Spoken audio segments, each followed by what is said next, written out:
the nation that gave birth to the man who came closest to conquering the whole of Europe, where most executions were carried out with the guillotine, home to the most visited monument in the old continent, the place whose national anthem is considered by several symphony orchestras from different latitudes to be the most beautiful in the world, the country that almost made Messi retire from football without a World Cup trophy. Yes, exactly. You got it right. Today, we're going to talk about France. But first, don't forget to subscribe to the channel and like this video if you want to see more videos. Let's get started. Located in Western Europe, it is worth saying that the Gaelic country has a privileged location, with the Atlantic coast, the Mediterranean coast, and also sharing the English Channel with England. Something that France definitely does not lack are beautiful beaches. It also borders the Atlantic Ocean to the west, Italy, Spain, and Switzerland to the south, Germany to the east, and the United Kingdom and Belgium to the north.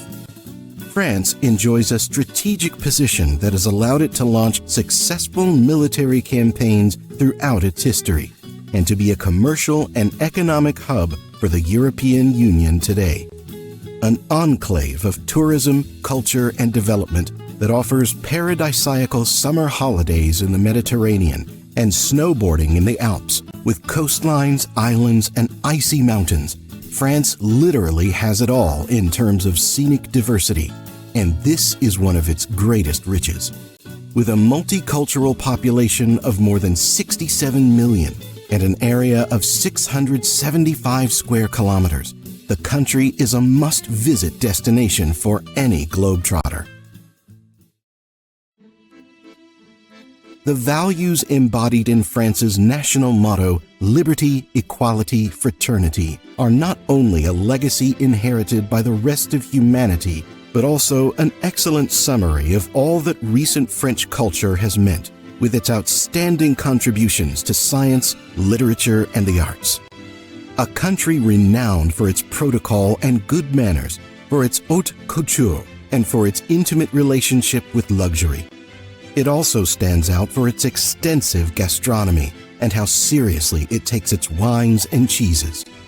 Thanks to its influence, France has had much to do with the development of emerging countries, and its culture is also present in Africa. Almost half of the continent is French-speaking, thanks to the French colonial legacy. This is also the case in Canada, a country that is almost entirely bilingual in English and French, with areas where French is the native language, as well as several Caribbean territories. This also includes its weight in world literature, which goes back to the Middle Ages up to Victor Hugo, author of the world literary classic Les Miserables, its most famous writer. Outside metropolitan France, the first thing we can appreciate is its beautiful forests and vibrant green landscapes as far as the eye can see. It is not less because it has a diversity of 136 species of trees, something exceptional if we take into account the little variety that their European neighbors exhibit. While in other countries, unfortunately, there are species in danger of extinction.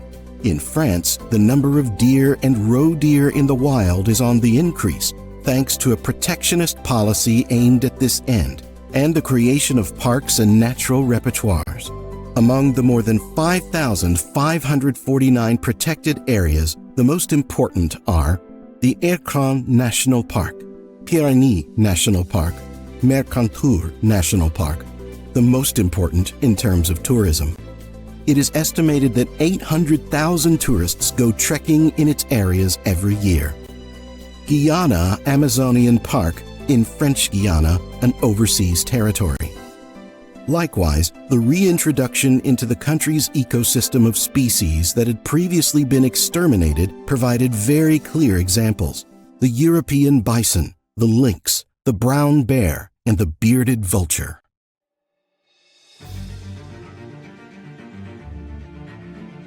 The first name given to the territory we know today as France was Gaul, named after the Roman conquerors who brought the barbarian Gaelic tribes under the rule of Rome.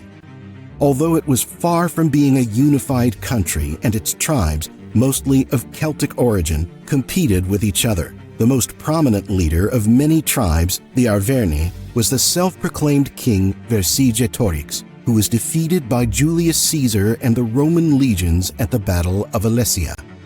We can say that Vercingetorix was both the first great French leader to emerge in history and the first great French leader to be defeated. After his surrender, he was killed in captivity and taken to Rome, where he was murdered, but not before being used as a human trophy for Caesar's glory. After the fall of the Roman Empire and well into the Middle Ages came the leadership of Charlemagne, who unified France in 751 AD with a national figure more akin to the one we know today. He was then formally crowned Philippe Augustus as the first king of France in the 12th century. The death of his dynasty in 1328 created a problem in the line of succession between the House of Valois and the House of Plantagenet, leading to the so-called 100 Years' War, in which one of the most prominent figures was now the world-famous humble peasant girl turned national heroine Joan of Arc. In the 16th century, with the advent of the Renaissance and the Protestant Reformation came the Wars of Religion, which ended in 1598 and brought the House of Bourbon to power. France remained Catholic and began its quest for a colonial empire, conquering territories in the West Indies, North America, and India. At the same time, it fought wars for control of Europe against England, Spain, and the Holy Roman Empire. The monarchy reached its peak under Louis XV. It then began a decline that ended with the defeat of the monarchy in the face of the rise of the French Revolution in 1789. Over the next decade and into the 19th century, France experienced a series of events of universal significance that forever changed the way power was exercised and administered in the world. The First Republic, established in 1792, was abolished in just 12 years and ended in 1804 with the proclamation of Napoleon. Napoleon marked the definitive before and after in French history, especially for his almost successful attempt to conquer Europe. He unleashed the largest war mankind had ever known, in terms of number of nations involved and the amount of bloodshed.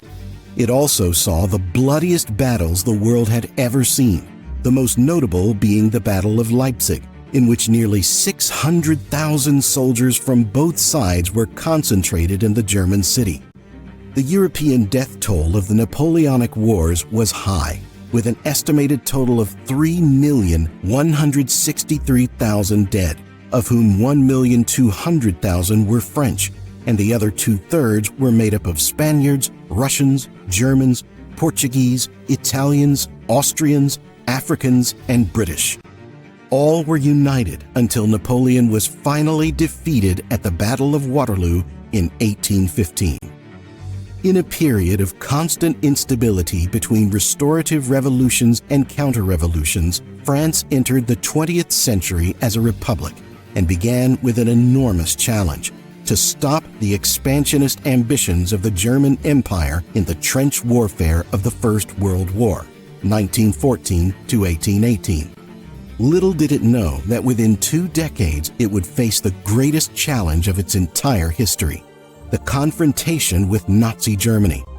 Despite the initial defeat in the brief Battle of 1940, which led to 4 years of German occupation, France resisted, and with the collaboration of the Allies and the USSR, Germany was defeated and forced to surrender in May 1945.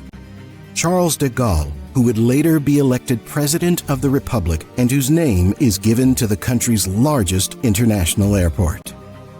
Today, France has a second-round presidential democratic system with a solid institutional framework and a separation of powers recognized by the world.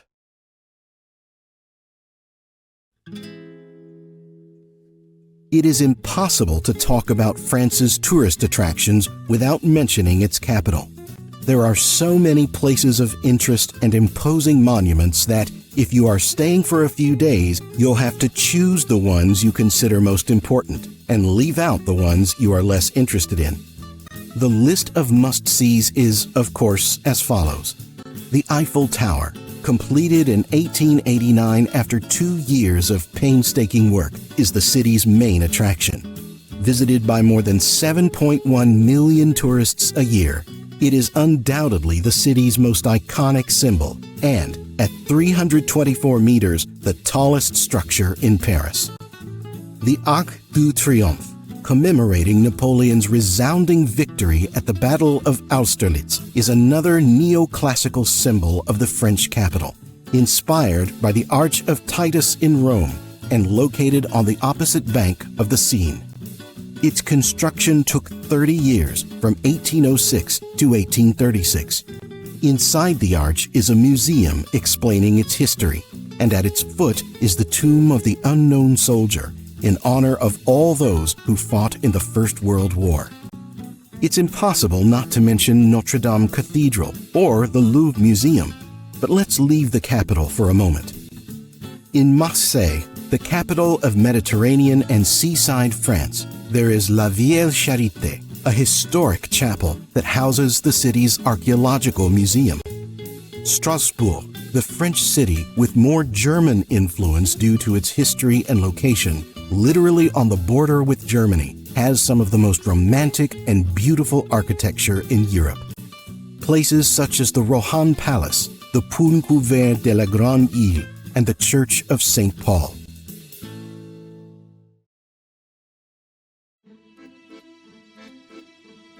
Traditionally, the French tend to celebrate dates common to Western countries: Labor Day on May 1st, Christmas, and Christian Easter. But they also have their own unique national holidays. Victory in Europe Day on May 8th to commemorate the victory in the Second World War.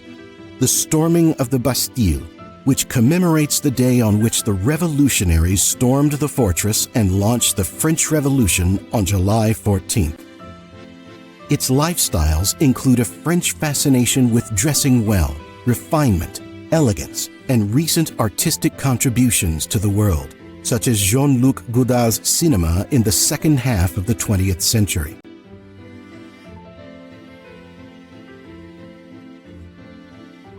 French gastronomy conquers the hearts of people all over the world, even if they have never visited the country, and even more so if they have. Some of the signature dishes are unforgettable and must be included in the experience. Croque Monsieur and Croque Madame are two versions of the French sandwich. The first consists of 2 slices of bread that are toasted and then spread with béchamel, cheese, ham, and white sauce, and then baked in the oven with the second slice. The second, the same procedure, but with a fried egg on top. Ratatouille, internationally immortalized by the film we all know, is usually a kind of stew with tomatoes, garlic, peppers, onions, courgettes, and aubergines in olive oil. Crepes, France's most internationalized dish. They can be savory or sweet, and can be eaten at any time of the day, with fruit and chocolate or with chicken and vegetables. It can be made with all kinds of ingredients. Bœuf bourguignon, the legendary stew of French cuisine. You need meat, red wine, onion, bacon, wheat flour, mushrooms, tomato, olive oil, bacon, and parsley. And of course, patience, because it takes 4 hours to cook. France is the most visited country in Europe. Its capital is the most visited city on the continent, and the Eiffel Tower is the monument that attracts more tourists every year. So what are you waiting for to become one of these statistics? Visit France as soon as possible. And don't forget to subscribe to our comments. Which part of France would you like to visit? See you later.